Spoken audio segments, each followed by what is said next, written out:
Quando o menino correu para mim, dizendo que o neném estava sentado na sua cadeira à mesa, não havia outras pessoas na casa, a não ser a empregada, o pequeno Rael. Eu não disse nada à empregada sobre este fato, e ela não ouviu o menino. Mas quando meu marido veio para jantar, contei a ele o que tinha acontecido. Depois disso falamos livremente sobre o fato aos nossos amigos. O pequeno Ray não sabia nada a respeito da morte. Nunca tínhamos conversado com ele sobre isso, em modo algum. A última vez que o levei ao túmulo do neném, pouco antes de ele cair doente, ficamos sentados junto à sepultura e eu pensei, como eu seria feliz se pudesse pegar o meu bebê e contemplá-lo só por um minuto. Nesse instante, Ray disse, mamãe, vamos pegar o neném e vê-lo um momento. Depois disso nos sentiremos melhor. Quando abandonávamos o túmulo, Ray acariciou-o com a sua mãozinha e disse, Ray vai dormir aqui, junto do seu irmãozinho. Não precisa chorar, mamãe. Agora repousa justamente onde ele dizia. PS, devo adverti-lo de que eu nunca tive grandes conhecimentos sobre o chamado espiritismo moderno, pois nasci e fui educada como presbiteriana, e ainda pertenço a essa igreja, da qual sou membro ativo. FH. O Dr. Odgson escreveu também ao Sr. H., que respondeu como segue, 27 de fevereiro de 1895. Posso atestar que minha esposa relatou-me o fato, isto é, que Ray viu o neném na sua cadeira, no dia em que ocorreu, quando eu ia jantar. Era frequente eu ouvir o nosso filhinho dizer à mãe que o neném o chamava a cada momento. WHB. O Dr. Odgson recebeu também a seguinte corroboração, 116 Summit State Defiance, Ohio 25 de fevereiro de 1895. Senhor, posso atestar que os Rs. H falaram-me frequentemente que Ray viu o neném na cadeira antes de cair doente. Fui informado por eles no dia seguinte ao acontecimento. Sr. H. Schultes. O próximo caso foi relatado pelo Dr. Pablo Ibarz e publicado no jornal Light em abril de 1906. Vivendo em uma cidade provinciana da Califórnia, em 1887, fui solicitado para ir visitar uma senhora, grande amiga minha, que estava muito decaída e debilitada por exaustão. Todos sabiam que aquela pura e nobre esposa-mãe estava condenada a morrer e, por último, ela mesma se convenceu de que a morte imediata era inevitável e, em consequência, preparou-se para isso. Chamando os filhos à sua cabeceira, foi beijando-os, um por um, e dispensando-os após dar-lhes o seu adeus. Depois foi a vez de o marido subir para despedir-se da mais amante das esposas, que mostrava uma perfeita clareza mental. Começou por dizer-lhe, Newton, este era o seu primeiro nome, não chores por mim, pois não sofro e estou completamente serena. Amei-te na terra e continuarei te amando depois da minha partida. Estou decidida a voltar para ti, se tal coisa é possível e, se não é possível, velarei por ti pelos meninos lá do céu, onde aguardarei a chegada de todos vocês. Agora o meu maior desejo é partir. Vejo pessoas que se movem, todas de branco. A música é estranhamente encantadora. Aqui está Sadie. Está comigo. E sabe quem sou? Sadie era uma menina que ela perdera uns 10 anos antes. Sissi, disse o marido, tu deliras. Querido. Por que me chamaste aqui outra vez? Disse a esposa. Agora será mais trabalhoso eu partir novamente. Estava tão feliz lá. Era tão delicioso. Tão reconfortante. Dali uns 3 minutos a moribunda disse, torno a partir e não voltarei, nem mesmo se me chamares. Esta cena durou uns 8 minutos. Era notório que a moribunda tinha plena consciência dos dois mundos naquele momento, pois descreveu o aspecto das figuras que se moviam no além, enquanto dirigia suas palavras aos mortais deste mundo. Acho que de todas as cenas de mortes que presenciei, esta foi a mais impressionante, a mais solene. Uma amiga, a senhorita Dallas, enviou-me alguns casos de visões de moribundos ocorridas com pessoas que ela conhecia. Em um destes casos, o rosto da mãe de uma amiga sua iluminou-se de repente, pouco antes de morrer, com um brilho intenso. Quando aquilo passou, a moribunda abriu os olhos e disse que tinha contemplado o céu e visto muitas pessoas cujas mortes eram conhecidas por eles, e também, que muitas das coisas que tinha visto eram impossíveis de descrever. Pouco depois faleceu. Em outro caso, a senhorita Dallas fala de uma viúva que vivia com o filho mais novo, chamado Jim, que mais tarde veio a falecer por depauperamento. A senhorita Dallas visitou a mãe pouco depois da morte do filho e fez as seguintes anotações em seu caderno naquele mesmo dia. Jim falecera numa quinta-feira e, no sábado anterior, seu fim parecia estar próximo. No entanto, reanimou-se e disse à sua mãe que tinha visto algo belíssimo. Tornou a sofrer outra recaída e, ao voltar a si, disse que tinha visto duas de suas irmãs e um irmão, falecidos anteriormente, mas acrescentou: "Mamãe, não consigo encontrar a Bessie." A mãe disse para a senhorita Dallas que Bessie falecera 12 anos antes, quando Jim ainda era um menino. Depois daquilo, Jim não demorou em falecer. O caso seguinte é retirado do boletim da SPR norte-americana do mês de julho de 1909, pág. 422. Seu diretor, o professor Slope, relata como chegou às suas mãos a carta original e observa que isto pode considerar-se como uma prova documental do incidente descrito. A carta original foi incluída em outra dirigida ao diretor da Open-Cur, conhecida revista norte-americana. Nela o autor, o Sr. William C. Church, manifesta que a carta a que remete foi dirigida ao falecido capitão J. Erickson, inventor do monitor, por lá de Ellen Church, parente de sua esposa, e referia-se à morte da cunhada de Erickson, Louisa Browning. Amélia, a que faz referência na carta, era a esposa do capitão Erickson, falecida em julho de 1867, muitos anos antes, e a tia Louisa Browning era irmã de Amélia. Bracknell, Berks, 5 de novembro de 1883. Querido capitão Erickson, depois da última vez que lhe escrevi, nossa querida tia Louisa Browning faleceu, na manhã do sábado, 28 de outubro, aos 78 anos de idade. Em seu leito de morte, acreditou ver sua querida irmã, Amélia, a esposa do capitão Erickson, falecida muito antes. Aqueles que estavam ao seu lado ouviram que ela dizia, apesar de antes ela ter atravessado um estado de absoluta inconsciência: "Ó Amélia! Amélia!" E estendeu a mão como para receber alguém que os terrenos olhos dos presentes não podiam ver, e depois, tudo terminou. Sinceramente sua, Ellen Church. Neste abreviado caso, veja-se a obra de Our Pike Life's Borderland and Beyond, pág. 28, no qual é mencionado o Atlantic Monthly, de março de 1879, como fonte de origem. As canções e a voz do visitante invisível foram ouvidas tanto pela mãe como pela filha moribunda, e um primo da menina falecida acreditou ter uma visão desta e ouviu um anúncio da sua morte. A senhora G tinha estado na Campina, visitando sua cunhada, junto com as filhas, Minnie e Ada, de 8 e 9 anos de idade, respectivamente. Porém, tendo alugado uma casa perto de Londres, enviou ali as duas filhas com a babá, no trem da manhã, seguindo-as horas depois. Ao anoitecer do mesmo dia, uma das meninas entrou em um quarto da casa que tinham deixado naquela manhã, onde estava estudando um primo seu, que ela estimava muito, e disse-lhe: "Venho dizer-lhe adeus, Walter, já não voltarei a vê-lo mais." Depois, beijou-o e desapareceu do quarto.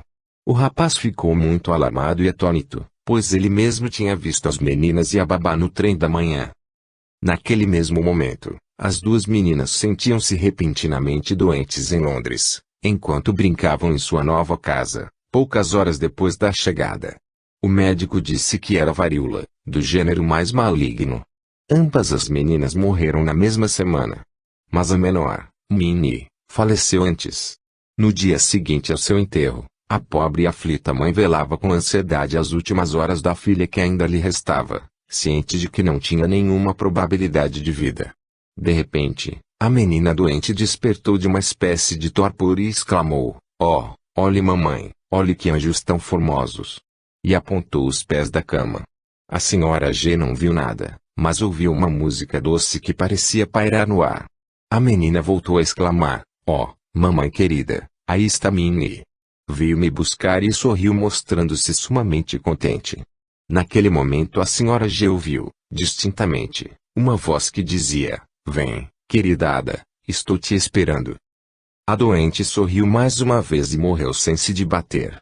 Algum tempo antes da sua morte, A pobre mãe surpreendeu uma conversa infantil entre as duas meninas, na qual a menor, Minnie, dizia a outra que tinha certeza de que ela morreria antes e viria, sem dúvida, buscar sua irmã. A mãe recordou durante longo tempo esta conversa, que foi espantosamente comprovada pelos fatos reais. É possível, é claro, que a expectativa da mãe, se naquele momento recordava a conversa das filhas, diminua o valor probatório deste surpreendente caso. Tem-se relatado o caso do célebre matemático Augustus de Morgan, que durante os 2 últimos dias de sua vida deu mostras do próprio desenlace vivenciando a mesma experiência que julgava digna de investigação e registro. O professor de Morgan acreditou reconhecer todos aqueles membros da sua família que tinha perdido, seus 3 filhos, sua mãe e sua irmã, os quais cumprimentou, chamando-os na ordem inversa daquela em que foram deixando o mundo. Ninguém que o tivesse visto naquele momento poderia duvidar de que aquilo que ele acreditava perceber era, ao menos para ele, visível e real. No seu livro From Matter to Spirit, a senhora de Morgan relata o seguinte incidente que transcreve tal como foi relatado pela mãe do menino moribundo, a manhã em que John morreu. Depois de despedir-se da família toda, permaneceu tranquilo durante algum tempo e depois falou com voz forte e clara, respondendo evidentemente a uma pergunta que devia ter ouvido. Ficamos atônitos e paralisados de terror. Sentimos que ele estava vendo e ouvindo um anjo, invisível para todos nós. Depois tornou a falar e disse: Mamãe, a vovó veio aqui. Você precisa vê-la. Está cercada por muita gente e todos dizem que vieram para me levar com eles. Pouco depois expirou suavemente. O reverendo W. G. Order relata o seguinte incidente. Um amigo meu, de espírito incrédulo por natureza, e que nesta ocasião mostrava-se muito cético a respeito da vida futura, contou-me o seguinte incidente, que lhe causara uma profunda impressão e até despertar a sua fé na imortalidade. Seu irmão, um jovem de uns 25 anos de idade, fora atacado de uma meningite que acabou por deixá-lo em um estado de absoluta inconsciência durante cerca de 24 horas. Mas, pouco antes de morrer, ergueu-se no leito apoiando-se em uma das mãos, e disse: Quem está aos pés da minha cama? Sua mãe, que estava à cabeceira, disse: Não há ninguém, meu filho. E ele respondeu: Vocês não estão vendo a Emma, uma irmã falecida, aos pés da cama? A mãe disse: Não, ali não há ninguém, meu filho. Sim, disse ele. É a Emma. Estou vendo-a. Estou pronto. E, deitando-se, faleceu. Os 3 casos seguintes foram enviados pela senhora Shepherd Moon, viúva do vigário de Orleton, Brimfield, Herefordshire, que conhecia pessoalmente todas as pessoas mencionadas nos relatos. Essa senhora escreve o seguinte: um rapaz de 14 anos, chamado Carlos Deere, que vivia com os pais em Orleton, estava morrendo de exaustão e tinha emagrecido rapidamente em 4 ou 5 meses. Durante todo este período mostrara-se muito brilhante, cheio de interesse por tudo que o cercava e não parecia reparar no próprio enfraquecimento. Uma semana antes de morrer estava dormindo em um quarto contíguo ao da mãe, mas sem porta alguma entre eles. Quando ele a chamou, ela, ao entrar, encontrou-o muito excitado, falando em uma porta que estava vendo no canto do quarto e que dizia ver abrir-se cada vez mais e, quando se abrir inteira, eu passarei por ela, mamãe. Na manhã do dia em que morreu, tendo saído do quarto a mãe, para ir buscar alguma coisa, ouviu que ele a chamava e, retornando apressadamente, encontrou-o sentado na cama, olhando na direção do canto do quarto. Então, ele disse: Veio um bom velhinho para me buscar e estende os braços para mim. Tenho que partir. Não me toque, mamãe. E deixando-se cair suavemente na almofada, expirou sem estertor algum, com um sorriso de satisfação no semblante, que não mais desapareceu. Sua mãe ficou extasiada e veio naquela mesma manhã contar o fato. A impressão que isto lhe causou persiste até o dia de hoje, e tem exercido em sua vida uma saudável influência. O caso seguinte, relatado também pela senhora Shepherd Moon, ocorreu alguns anos antes que este último, mas está relacionado com a mesma família. Um velho, chamado John George, avô de Carlos Deere, o rapaz ao qual acabamos de aludir, estava agonizando. Ele e sua esposa, Mariana George, caíram em grande tristeza pela morte, naquele mesmo ano, de Tom, o seu filho menor, jovem que morrera na linha ferroviária onde trabalhava. O moribundo velho tinha passado algum tempo tranquilo, como se dormisse, quando de repente endireitou-se, abrindo desmedidamente os olhos e, olhando do lado oposto da cama ocupada por sua esposa, exclamou, como: "Aqui está o Tom e está perfeito, não tem cicatrizes. Oh! O seu aspecto é magnífico." Depois de uma pausa acrescentou, "E aqui está Nancy também." Outra pausa e, depois, "Mulher, ela está muito bem. Foi perdoada."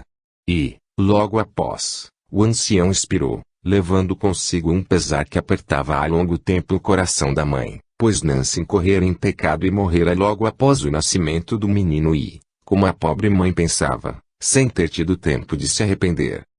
O caso seguinte foi fornecido também pela senhora Shepherd, e como os precedentes, foi ocorrido em Urbeton, Herefordshire.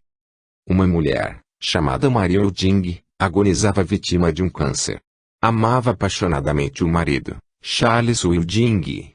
Ambos tinham trabalhado juntos, educado os filhos, juntado algum dinheiro e adquirido uma linda casinha em Urbeton, onde passaram juntos alguns anos confortáveis e felizes.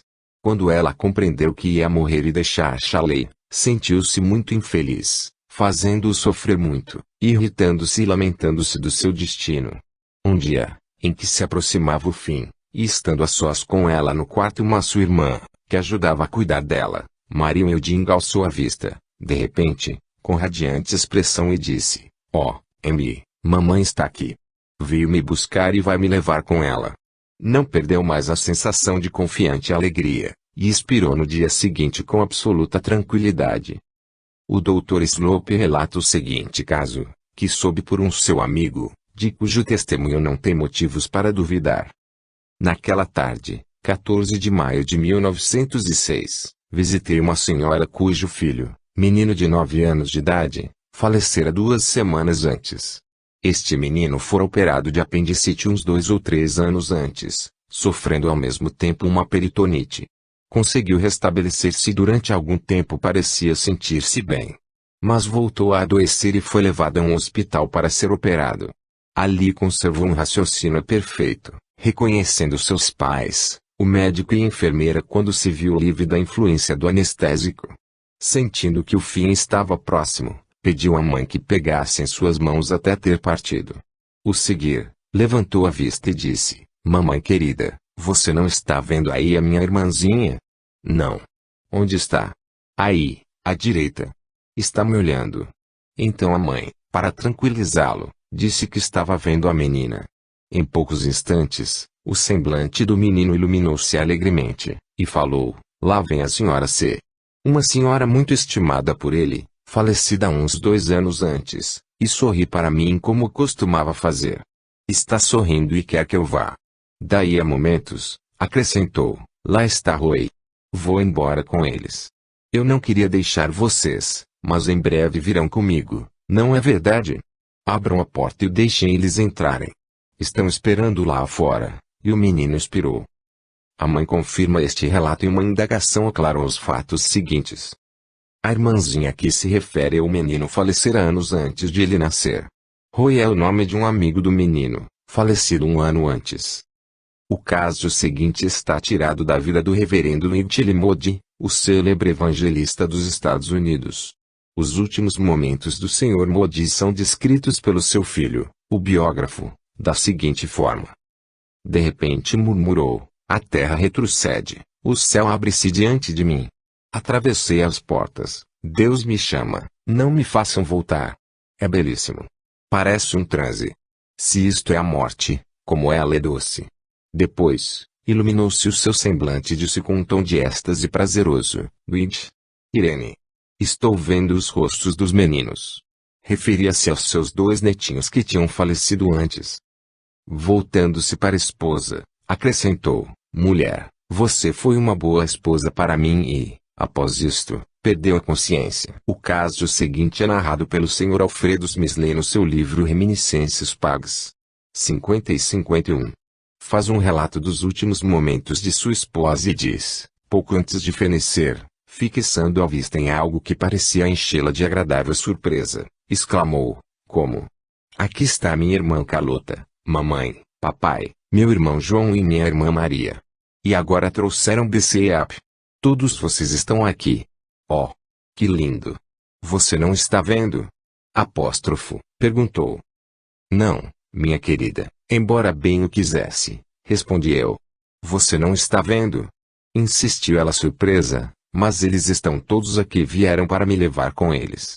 O seguir, acrescentou, uma parte da nossa família cruzou o rio e em breve a outra parte reunir-se-á em casa e, então, seremos uma família completa no céu. Esclareço que BCAP fora uma babá de confiança da família e minha esposa sempre foi a sua favorita. Depois do êxtase descrito, minha esposa demorou-se, ainda, algum tempo. Mais tarde, tornando a fixar a vista no alto e elevando as mãos, uniu-se ao séquito de anjos amigos que viera para levá-la a esse esplendoroso mundo espiritual, do qual ela sabia tão pouco. O caso seguinte, veja-se. Psychical Research and the Resurrection, J. H. Hislop, Boston, USA. 1908, Pag. 97, foi fornecido com base no prestígio do Dr. Wilson, de Nova York, que estava presente, alguns anos atrás, no falecimento do conhecido tenor norte-americano Sr. James Moore, paciente seu.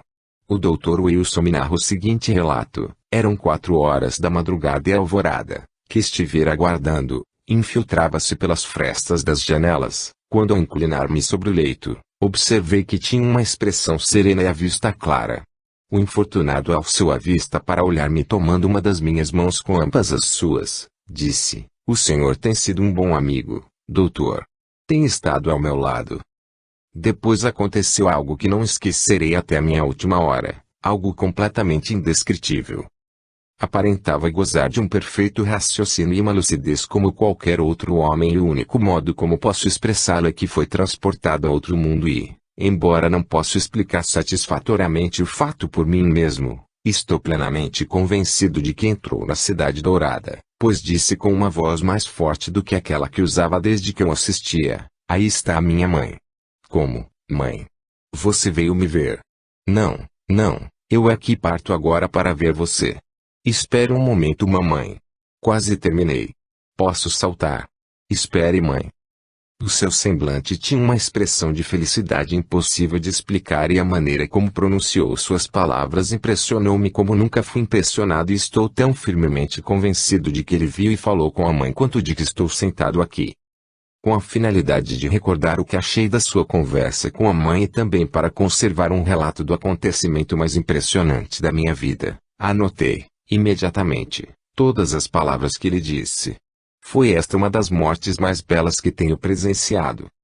Uma amiga, a senhora Carter, de St. Isle, Cornwall, remete-me o caso seguinte, que aconteceu em 13 de abril de 1924, em sua presença, escrevendo as seguintes notas uns dias depois.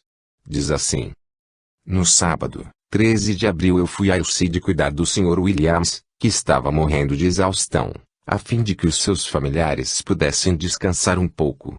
Este senhor permanecia em um estado físico calamitoso. Não podia ficar deitado e sua respiração era muito trabalhosa, tendo de manter a cabeça elevada a alguns centímetros do colchão. Subitamente ergueu-se, estendeu as mãos e disse com grande claridade, como se falasse a alguém que estava presente e que se agradava de ver: Edmundo. Querido irmão Edmundo. Eu estava a sós com ele naquele momento.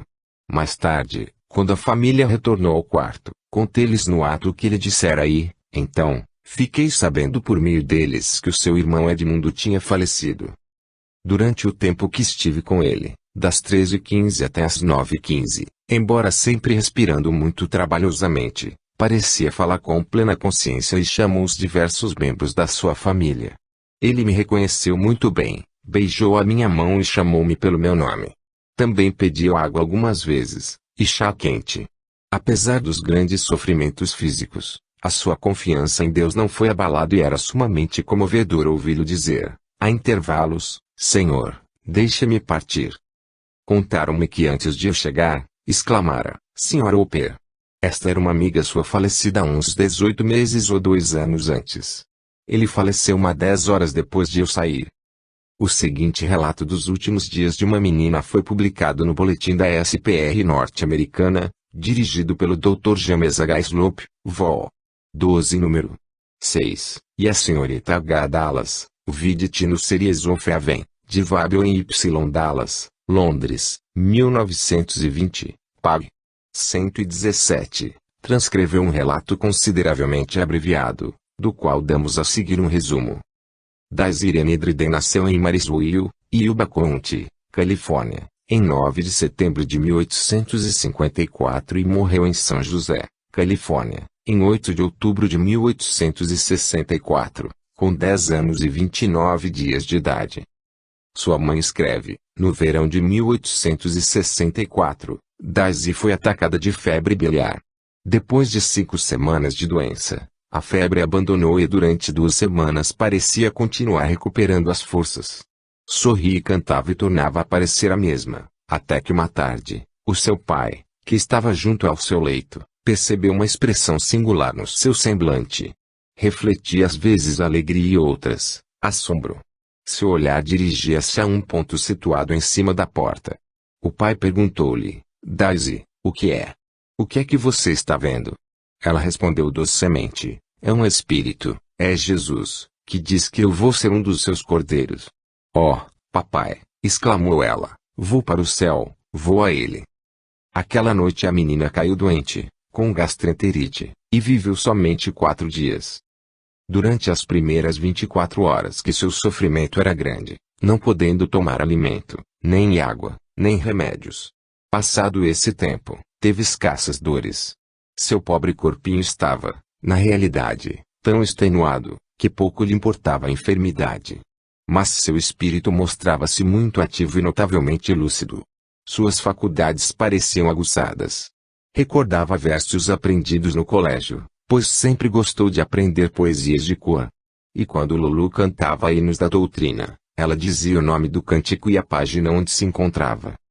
Gostava de nos ouvir ler os evangelhos para ela. Eu li no de São João, é conveniente para vós que eu parta, pois se eu não for o Consolador não virá a vós, porém se eu partir, eu vos enviarei. Nisto ela alçou a vista e com um olhar celestial falou, mamãe, quando eu for embora, o Consolador virá a vocês, e quem sabe vai me deixar voltar também algumas vezes. Vou perguntar ao Ali sobre isso. Depois daquilo, ela repetiu essa mesma frase frequentemente, quando estava em dúvida sobre alguma coisa. Ali era um seu irmão que 7 meses atrás passara para outra vida, aos 6 anos de idade, vítima da escarlatina. Parece que ele ficava a maior parte do tempo com a menina durante aqueles 3 últimos dias, porque quando fazíamos perguntas que ela não podia responder, costumava dizer, esperem o Ali chegar, então eu pergunto a ele. Naquela ocasião só esperou um instante, e então disse, o Ali diz que posso visitar vocês algumas vezes. Diz que é possível, porém vocês não vão perceber quando eu estiver aqui, mas poderei falar com vocês através do pensamento. Como já disse, Daisy ficou às portas da morte durante 3 dias depois das primeiras 24 horas de agonia. Sua armação física estava tão enfraquecida que quase nem mesmo podia reter, no seu frouxo abraço, o espírito que se mostrava a nós, por assim dizer, através do tênue véu da extenuada carne que o envolvia. Durante esse tempo ela vivia em ambos os mundos, segundo ela mesma dizia. 2 dias antes de ela nos deixar, veio visitá-la o superintendente da escola dominical. Quando já estava de saída, o superintendente disse, bom, Daisy, em breve você terá passado o Rio Escuro. Quando ele foi embora, ela perguntou ao pai o que significava o Rio Escuro. Ele tratou de explicar, mas ela disse, tudo isso é engano. Não há rio nenhum, nem cortina nenhuma, nem mesmo uma linha separando essa vida da outra. E tirando as mãozinhas do leito, disse gesticulando, essa está aqui, e aquela está ali. Eu sei que é assim, porque posso ver vocês todos, e ao mesmo tempo posso ver os outros do lado de lá. Pedimos para ela nos contar alguma coisa daquele outro mundo e o que ela achava dele, mas ela disse, não posso descrevê-lo. É tão diferente, que não conseguiria fazer vocês compreenderem. Olhe, talvez o Evangelho fale em moradas somente para nós acreditarmos que vamos ter uma morada no céu, e talvez quando eu for lá vou encontrar um lar. E se for assim, As flores e as árvores celestiais que eu tanto gosto aqui, pois já posso vê-las e sei que são mais formosas do que vocês poderiam imaginar, vão estar lá também. Eu disse a ela, Daisy, você não sabe que a Bíblia descreve o céu como se fosse uma linda cidade? Ao que ela objetou, eu não estou vendo uma cidade. E acrescentou, com expressão intrigada, não sei. Talvez precise ir lá antes. A senhora W, nossa gentil vizinha que leu para Daisy sobre as moradas, e que ficou muito tempo conosco, falou com a senhora B, outra das vizinhas, sobre a clarividência de Daisy. A senhora B era uma pessoa que não acreditava em um estado futuro. Por outro lado, estava mergulhada em funda tristeza, porque acabava de perder o marido e um filho de cerca de 12 anos de idade, chamado Bateman. Certa noite veio com a senhora W, e sentando-se junto ao leito, começou a fazer perguntas. Daisy disse, Bateman está aqui. Ele diz estar vivo e sentir-se bem. Está em um lugar tão bom que por nada do mundo voltaria para casa. Diz que está aprendendo a ser bom. Então a senhora B disse, pergunte a ele se tem visto o pai. Daisy respondeu, diz que ele não está aqui, e diz a senhora, mãe, não fique aflita por mim, foi melhor não crescer. Esta comunicação deu muito o que pensar à mãe, a qual adquiriu grande firmeza na crença de uma vida futura. Na manhã seguinte, estando a sós com Daisy, a senhora W, aquela que trouxe a senhora B, perguntou a Daisy como podia saber que o filho da senhora B era feliz. Porque quando ele vivia aqui, disse, você sabe, ele era um garoto muito mau. Não lembra que ele costumava blasfemar e tirar de vocês os brinquedos, e quebrá-los?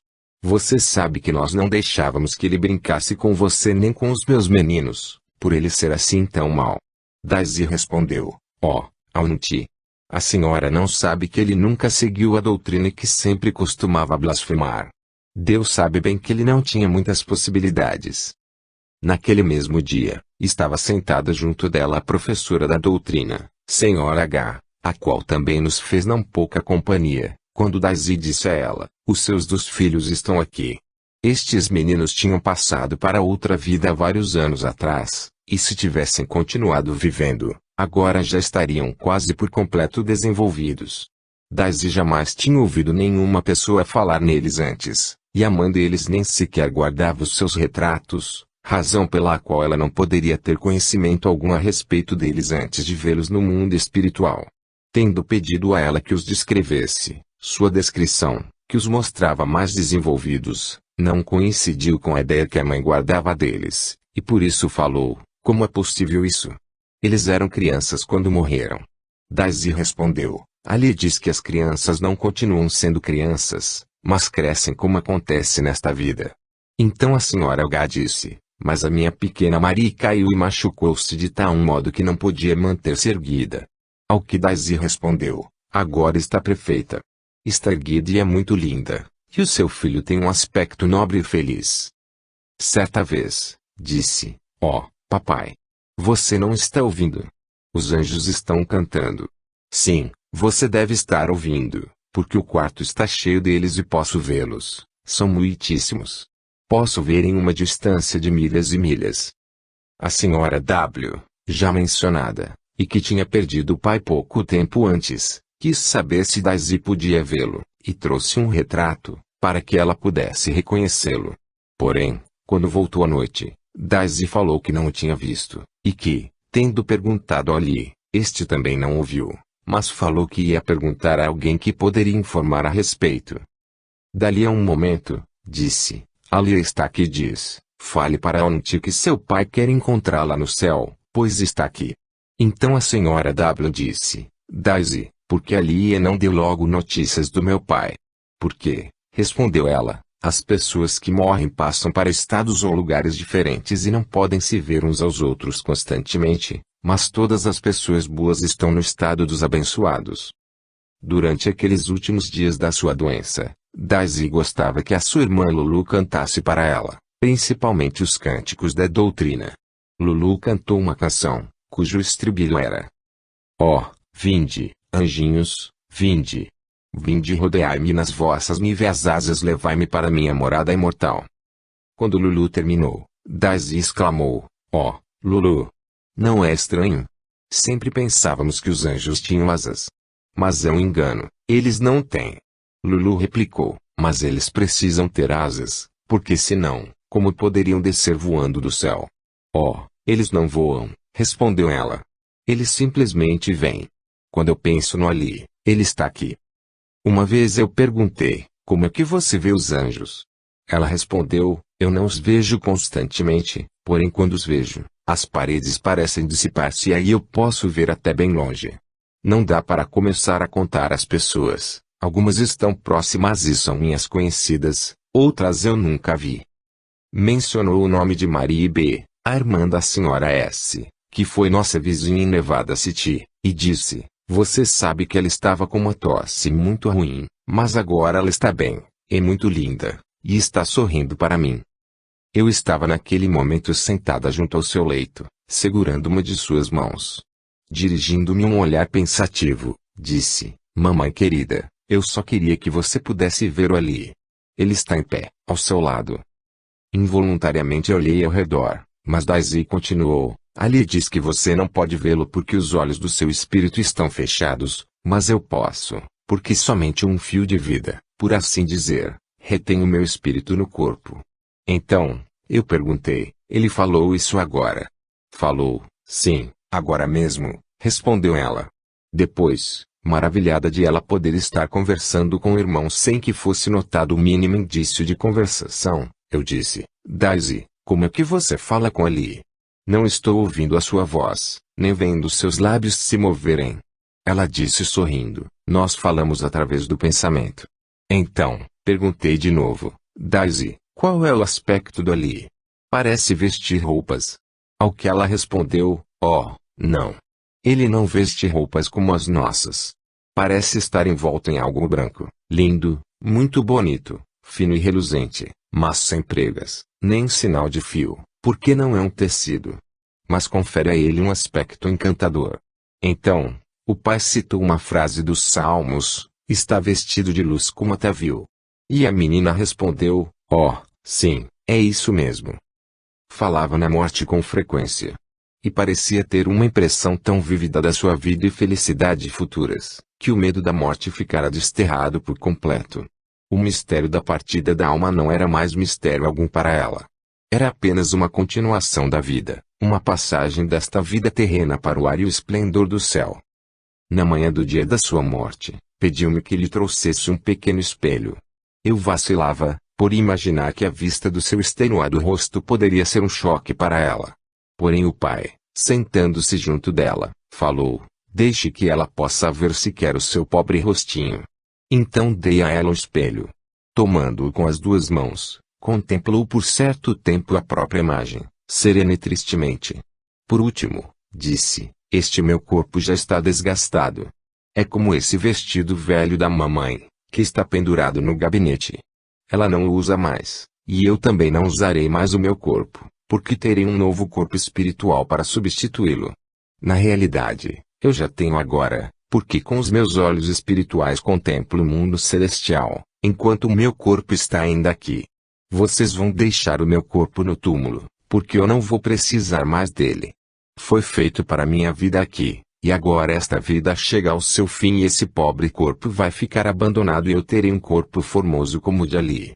O seguir, disse-me, mamãe, abra as janelas e deixe-me contemplar o mundo por última vez. Antes de uma nova manhã chegar, eu já terei partido. Enquanto eu atendia o seu carinhoso pedido, ela disse ao pai, levante-me, papai. Então, segurada pelo pai, olhou pela janela, cujas madeiras eu abrira, e exclamou, adeus, céu. Adeus, árvores. Adeus, flores. Adeus, rosa branca. Adeus, rosa vermelha. Adeus, lindo mundo. E acrescentou, como gosto de você, porém não desejo ficar. Aquela noite, às 8h30, ela mesma olhou o relógio e disse, são 8h30. Quando forem 11h30, Ali virá me buscar. Naquele momento ela estava recostada sobre o peito do pai com a cabeça apoiada no seu ombro. Essa era sua posição preferida, porque lhe permitia descansar. Então disse, papai, eu quero morrer assim. Quando o momento chegar, eu aviso você. Lulu estivera cantando canções para ela, e como costumava se deitar às 8h30, levantou-se para sair. Inclinando-se sobre Daisy, como sempre fazia, beijou-a dizendo, boa noite. Daisy descobriu a mão, e fazendo-lhe um carinho no rosto respondeu, boa noite. Quando Lulu tinha descido a metade da escadaria, Daisy gritou-lhe com voz clara, doce e ardente, boa noite e adeus, querida e doce Lulu. Lá pelas 11h15, Daisy disse, é agora, papai, segure-me. Ali veio me buscar. Quando o pai a segurou, ela pediu-nos que cantássemos. Então alguém disse, chame Lulu, porém Daisy respondeu depressa, não a perturbem, ela está dormindo. E depois disso, justamente quando os ponteiros do relógio assinalavam 11h30, a hora em que anunciara que o Ali viria buscá-la, alçou os braços e disse, vem, Ali, e não respirou mais. Depois, deixando sobre o travesseiro o querido corpo exânime, o pai exclamou, a querida menina partiu. E acrescentou, não terá mais de sofrer. Este caso, como o caso primeiro do capítulo 2, contém 1 ou 2 pontos especialmente interessantes. A menina moribunda teve consciência das visões que apareciam, e ao mesmo tempo reconhecia perfeitamente os seus amigos terrenos e podia conversar com eles sensatamente. No caso de Daisy Driden, a duplicidade de consciência durou alguns dias, enquanto no caso da senhora B só durou 1 ou 2 horas. Da mesma forma, as descrições que Daisy dava das suas visões evidentemente não se correspondiam com as ideias que ela poderia ter de um mundo espiritual, porém, nenhuma só vez teve dúvidas sobre a realidade daquilo que estava aprendendo sobre uma vida separada do corpo material e sobre a existência de um corpo espiritual. Na página 118 de Tino Series of Heaven aparece o seguinte depoimento da mãe, mesmo sendo, em geral, uma boa menina, com muito bom senso, ela não se diferenciava em modo algum da maioria das outras crianças. A experiência da sua agonia não foi, portanto, resultado de uma vida eminentemente espiritual, ou minimamente educada em direção ao misticismo ou espiritismo moderno. Seu pai ficou tão profundamente impressionado por tudo aquilo que ela sem dúvida disse, ouviu e revelou, que empreendeu uma cuidadosa pesquisa no original grego do Novo Testamento, e posteriormente publicou uma série de artigos sobre o assunto. Resurrection of the Death. Publicado por Hitchcock e Walden, Cincinnati, em 1872. O incidente seguinte, tomado do boletim da SPR norte-americana, do ano de 1918, vol. 12 páginas 623, foi referido pelo Dr. I.H. Pratt, de Chicago. Quando frequentava a escola do seminário de Mt. Carroll, minha irmã tia foi atacada de difteria maligna. Foi levada para casa, para ser cuidada pelo nosso pai, porém este não conseguiu salvá-la, e após alguns dias de grande sofrimento, seu espírito levantou voo para esse lugar que a maioria de nós imagina como um espaço tenebroso e impenetrável, de assustadora imensidão.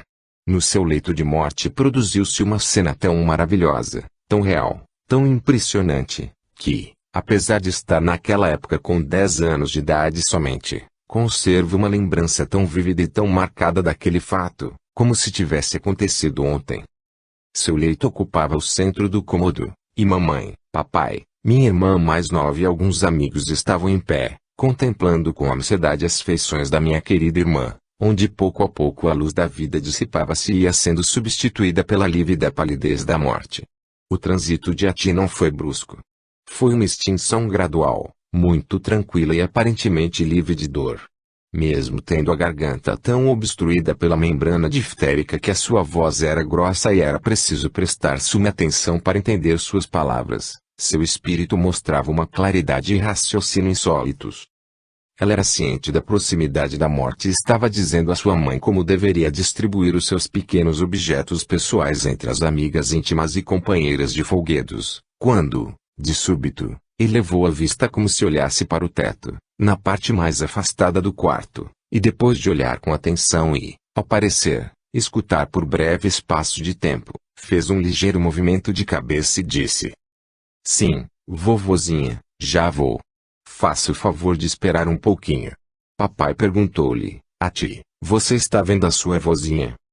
Mostrando-se surpresa com a pergunta, Ela respondeu com presteza: sim, papai, vocês não a estão vendo? Ela está ali, me esperando. Ao mesmo tempo indicou o teto na direção onde estivera olhando. E tornando a se dirigir para a visão, que evidentemente estava tendo de sua avó, franziu a testa com certa impaciência e disse: sim, avózinha, já vou. Mas faça o favor de esperar um minuto. Depois, voltando-se mais uma vez para sua mãe, acabou de dizer-lhe como devia repartir os seus tesouros pessoais entre as suas diferentes amizades. Por último, prestando atenção outra vez à sua vozinha, que ao que parece insistia em que devia partir imediatamente, disse adeus a cada um de nós. A sua voz era muito fraca e tênue, porém, quando olhou brevemente para cada um, havia nos seus olhos um fulgor de vida e inteligência. Logo após, olhou fixamente aquela visão e disse, com voz tão fraca que mal podíamos perceber as palavras: sim, avózinha, agora eu vou. E sem se debater ou evidenciar qualquer tipo de dor, fixou o olhar onde dissera ver a sua vozinha, até que a falta do oxigênio no sangue, pois a respiração tinha cessado, cobriu-lhe as mãos e o rosto com a palidez da carne inanimada. Mostrava tanta lucidez, tanta segurança na visão e presença da avó, com a qual falava tão naturalmente, e tão surpresa de que nós não pudéssemos vê-la, e a conversa com a avó, o pai e a mãe ficaram tão nitidamente gravados na câmera fotográfica do meu cérebro que, dali em diante, eu nunca mais pude duvidar da evidência da continuação da vida, distinta e reconhecível, depois da morte. A avó falecera alguns anos antes e sempre foram ambas muito boas amigas, e o mútuo reconhecimento quando a tia abandonou o corpo para se unir com a querida vovó nas regiões situadas além do alcance visual dos nossos olhos físicos foi tão indiscutível e tão completo em todos os detalhes, que considero impossível explicar este notável acontecimento com qualquer teoria, salvo aquela de que a avó estava viva e conservava até tal ponto o próprio aspecto terreno, que a tia reconheceu instantânea e indiscutivelmente. O caso seguinte foi comunicado à SPR norte-americana pelo Sr. S.B. Bennett, vídeo boletim da SPR norte-americana de 1918, vol. 12 Pag. 607. Pittston, PA. 15 de dezembro de 1906. O Sr. G.H. Tench morreu em 1902, após vários anos de pacientes, porém intensos, sofrimentos produzidos por um câncer. Morava em Wilkes-Barre, mas anteriormente era meu vizinho em West Pittston. Durante algum tempo trabalhou como capataz às minhas ordens, e havia mútua confiança e estima entre nós. Mais tarde, ele recebeu uma vantajosa e merecida oferta de outra companhia carbonífera, mas apesar desse fato as nossas relações continuaram sendo muito boas. Durante as suas últimas semanas eu fui atendê-lo com frequência possível, indo e voltando de trem. Mesmo sofrendo intensamente, ele nunca quis tomar narcóticos ou estimulantes, dizendo: vive como Rautenchi, quero morrer do mesmo jeito. A noite em que o fim chegou, ele foi acordar o filho mais novo e pediu-lhe para avisar a família, porque sentia que estava morrendo. Falou a todos com absoluto raciocínio e em perfeita consciência. Depois chegou a casa seu irmão, e entrando no quarto, G.H. Tench disse: adeus, Will, em breve vou partir, e fechou os olhos. A família pensou ter chegado o fim, porém após breve intervalo, ele abriu os olhos, e dirigindo o olhar por cima dos pés da cama, de cabeça erguida e dando mostras de interesse, falou de maneira clara e distinta: todas são pessoas singelas. Isto encerrou a cena, segundo me foi relatada pela esposa logo após o funeral. Pois bem, Tench não era um homem religioso, apesar de ter sido auxiliado nos últimos instantes por um ministro metodista, porém era um homem de um elevado senso moral, de uma grande retidão em todos os aspectos da vida, e, além disso, muito corajoso como ficou demonstrado com a negativa a amortecer a sua sensibilidade para diminuir o próprio sofrimento. Não era muito instruído, nem tinha lido muito, porém, apesar disso, não tenho a menor dúvida de que ele refletira bastante sobre o estado a que se aproximava, e muito provavelmente cultivava uma ideia fixa. Não é possível que no final ele manifestasse surpresa pelo fato de aqueles que o guardavam serem pessoas singelas. Apresento-o como um fato. S.B. Bennett. O próximo relato apareceu no Boletim da SPR norte-americana, 1918, pág. 603, enviado ao professor Slow pelo Sr. Rudd C. Gitterman, membro da SPR inglesa. Este escreve o seguinte: meu pai faleceu na Alemanha, em 18 de março de 1892, e então minha mãe veio morar conosco em Odessa. Dali a pouco tempo caiu doente, e veio a falecer em 6 de maio do ano seguinte, 1893. Tanto ele como minha mãe foram sempre sumamente céticos sobre a existência e sobrevivência da alma. Poucos minutos antes de morrer, minha mãe recuperou a consciência, pois ficara em estado comatoso durante as 2 horas anteriores. Ergueu-se no leito, estendeu os braços e com um sorriso de felicidade exclamou: papai, papai, como se de repente ele se mostrasse à sua vista. Imediatamente depois, deixou-se cair nos braços da minha esposa e expirou. Minha mãe costumava chamar papai ao marido, como nós os filhos fazíamos. Dou fé de que este é um relato absolutamente verídico do que aconteceu. Rudd C. Gitterman. O seguinte relato abreviado, que corresponde aos últimos dias do poeta norte-americano Horácio Traubel, está tomado de uma narração mais extensa publicada no Boletim da SPR norte-americana no ano 1921, vol. 15 pags. 114 a 123. Horácio Traubel, 1858 a 1919, era o Boswell de Walt Whitman. Foi também autor de vários volumes de poemas do tipo dos de Whitman, considerados por alguns dos seus discípulos como de um valor semelhantes aos do mestre. Foi também fundador do famoso Clube Contemporâneo da Filadélfia. O relato abreviado, escrito pela senhora Flora MacDonald Denison, que estava presente no momento da morte, foi publicado no número correspondente aos meses de abril e maio de uma revista intitulada The Sunset of Balm Echo. Diz o seguinte: em 28 de agosto Horácio sentiu-se o dia todo muito abatido. A doença de Anne e a partida dos Bains eram demais para ele. Mildred acompanhou um bom tempo, pois tínhamos decidido não deixá-lo nem um minuto a sós. Estava sendo transportado da varanda, e mostrava-se absolutamente radiante, e quando me viu, exclamou: olhe, olhe Flora, depressa, depressa, vai partir. O que, Horácio? Disse eu, o que está vendo? Eu não vejo ninguém. Em cima daquela rocha apareceu Walt, com a cabeça, os ombros e o chapéu cobertos por uma dourada nuvem de glória, resplandecente e esplêndida. Tranquilizou-me, acenou e falou. Eu pude ouvir a sua voz, porém não entendi tudo o que ele me disse, apenas entendi bem. Não demorou muito e chegou Frank Bain, e Horácio repetiu-lhe a sua história. Durante o resto da noite Horácio mostrou-se reanimado e feliz. Com frequência costumava dizer, não me desprezem pela minha debilidade. Porém agora, mostrava-se confiante e até jovial quando dei a ele a sua poção. Na noite de 3 de setembro Horácio estava muito decaído. Fiquei algumas horas ao seu lado. Uma vez colocou os olhos em branco, pensei que ele ia agonizar, porém pediu-me que o virasse no leito. Quando fiz o que ele pediu, ficou à escuta e parecia estar ouvindo algo. Depois disse, ouço a voz de Walt. Está falando comigo. Eu disse, o que ele está falando? Respondeu, Walt está me dizendo, vem, vem. Dali a pouco acrescentou, Flora, estou vendo todos eles ao meu redor, Bob Book, Walt e os outros. E Coronel Cosgrave, estando à tarde com Horácio, viu Walt do outro lado do leito, e percebeu a presença dele. Logo após, Walt passou através da cama e tocou a mão do coronel, dentro do bolso. Este contato foi como uma sacudida elétrica. Horácio percebeu também a presença visível de Walt, e assim o disse. Não invadia a casa um ambiente lúgubre. Ninguém parecia abatido. Uma sensação de triunfo, de orgulho e de exaltação saturava a atmosfera. Posteriormente o Sr. Walter Prince, da SPR norte-americana, recebeu uma carta do Coronel Cosgrave confirmando as manifestações da Sra. Flora Denison.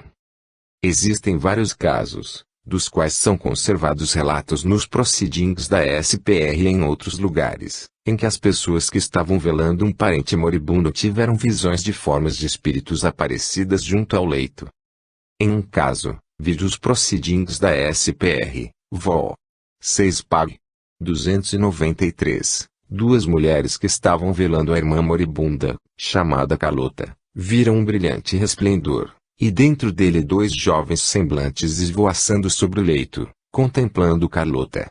A irmã mais velha reconheceu estes rostos como pertencentes a dois de seus irmãos, William e John, falecidos quando ela era moça. As duas irmãs continuaram contemplando aqueles rostos até que se esvaíram pouco a pouco, como um quadro lavado, e logo após, Carlota faleceu.